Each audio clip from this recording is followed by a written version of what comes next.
Iran তার 94তম হামলা পরিচালনা করেছে। ইরান ও ইসরায়েলের মধ্যে চলমান যুদ্ধে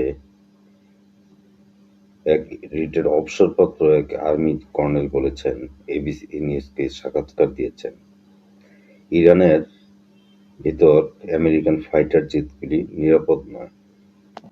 তিনি বলেছেন, Iran uses infrared system instead of traditional wire radar, অর্থাৎ ইরান ঐতিহ্যগত যে রাডার রয়েছে তিনি এইটার পরিবর্তে ইরান জ্বলন্ত যে ফাইটার জেটের স্পার্ক থাকে তাকে শনাক্ত করে দেয় ইরানের রাডারগুলি। কিন্তু আমেরিকান ফাইটারগুলি F-35, F-15 ঈগল এটা সাধারণত তাপ প্রতিরোধ করতে সক্ষম নয় এই ডিজাইনের রাডারের কাছে। রাষ্ট্রপতি ডোনাল্ড ট্রাম্প যে 48 ঘন্টার আলটিমেটাম দিয়েছিলেন যুদ্ধবিরতির, তা প্রত্যাখ্যান করেছেন ইরান। ট্রাম্প বলেন, ইরানি সরকারকে একটি চুক্তিতে পৌঁছানোর জন্য 48 ঘন্টা প্রদান করা হয়েছে, বা হরমুজ প্রণালী উন্নত করার জন্য, নতুবা সেখানে জাহান্নাম সৃষ্টি করা হবে।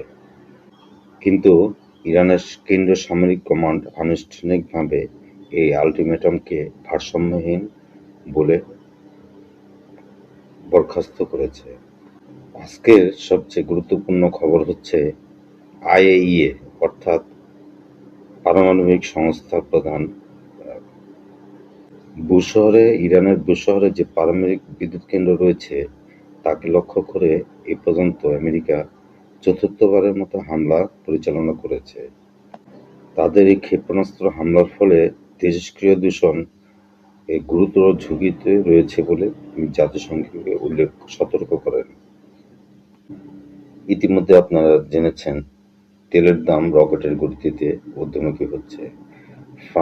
ফ্রান্স এবং জাপানের অয়েল ট্যাঙ্কার হরমুজ প্রণালী পার করেছে ইরানের অনুমতিক্রমে।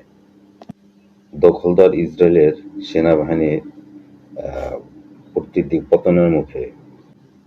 আর এই কথাটি আমি বলছি না, এই কথাটি আইডিএফ এর অর্থাৎ ইসরায়েলের সেনাবাহিনীর এক সামরিক কর্মকর্তা উল্লেখ করেছেন।